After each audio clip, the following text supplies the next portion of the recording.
trigonometry ରେ trigonometry କହେ। ତେବେ trigonometry ବିଷୟଟି ଆମେ ଶିଖିବା ପୂର୍ବରୁ ଯଦି ତ୍ରିକୋଣ ଶବ୍ଦକୁ ଆମେ ଅନୁଧ୍ୟାନ କରିବା ତେବେ ଆମେ କଣ ଜାଣିପାରିବା? ତ୍ରିକୋଣ ଅର୍ଥ ହେଉଛି ତିନୋଟି କୋଣ। ତେବେ ତମେ ଜାଣିଥିବ କି ତ୍ରିଭୁଜର ତିନୋଟି କୋଣ ଥାଏ। ତେବେ ଏହି ତ୍ରିକୋଣମିତି ବିଷୟଟି ହେଉଛି କିଛି ତ୍ରିଭୁଜ ସମ୍ବନ୍ଧୀୟ ଏବଂ ମିତି ଶବ୍ଦଟାର ଅର୍ଥ ହେଉଛି ମାପ ବା ମେଜରମେଣ୍ଟ।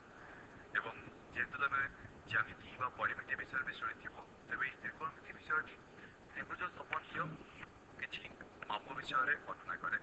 ତେବେ ତ୍ରିଭୁଜ ଭିତରେ ଯଦି ଆମେ ମାପ କରିବା, ଗୋଟେ ତ୍ରିଭୁଜର ଦେଖ ଏଇ ପ୍ରଥମ ତ୍ରିଭୁଜ ଯାହାକୁ ସମକୋଣ ତ୍ରିଭୁଜ, ଏବଂ ଯଦି ଏହି ତ୍ରିଭୁଜ ବିଷୟରେ ଆମର ଜାଣିବାର ଅଛି କ'ଣ ତାର ତିନୋଟି ବାହୁ ଅଛି, ତେବେ ଏହି ବାହୁର ଦୈର୍ଘ୍ୟ ବିଷୟରେ ଜାଣିବା ଦରକାର ଏବଂ ସେଥିରେ ତିନୋଟି କୋଣ ଅଛି, ତେବେ ଏହି କୋଣ ଯାକର ମାପ ଜାଣିବା ଦରକାର।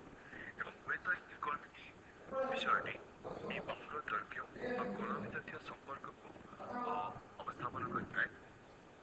ତେବେ ଆମେ ତ୍ରିଭୁଜ ଯଦି ଦେଖିବା, ସାଧାରଣତଃ ଆମର ତିନୋଟି ତ୍ରିଭୁଜ ଥାଏ। ଗୋଟେ ହେଉଛି ସୂକ୍ଷ୍ମକୋଣୀ ତ୍ରିଭୁଜ, ଯାହାର ତିନୋଟି କୋଣ ସୂକ୍ଷ୍ମକୋଣ, ମାନେ ଯାହାର ପରିମାଣ 90 ଡିଗ୍ରୀର କମ୍।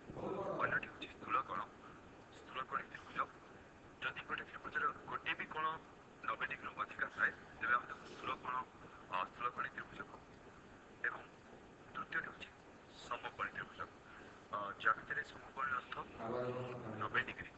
ଯଦି କୌଣସି ଏକ ତ୍ରିଭୁଜର ଗୋଟେ କୋଣ 90 ଡିଗ୍ରୀ ଥାଏ, ତେବେ ଆମେ ସମକୋଣୀ ତ୍ରିଭୁଜ କହିଥାଉ। ଆମେ ତ୍ରିକୋଣମିତିରେ କିଛି ଗୋଟେ ସଂଜ୍ଞା ନିରୂପଣ କରିବା ବା ଡେଫିନେସନ ଦେବା। ସେଇ ଡେଫିନେସନ ବା ସଂଜ୍ଞାନ୍ତ ନିରୂପଣ କରିବା ଆମେ ଗୋଟେ ସମକୋଣୀ ତ୍ରିଭୁଜକୁ ନେଇକି ନିରୂପଣ କରିବା।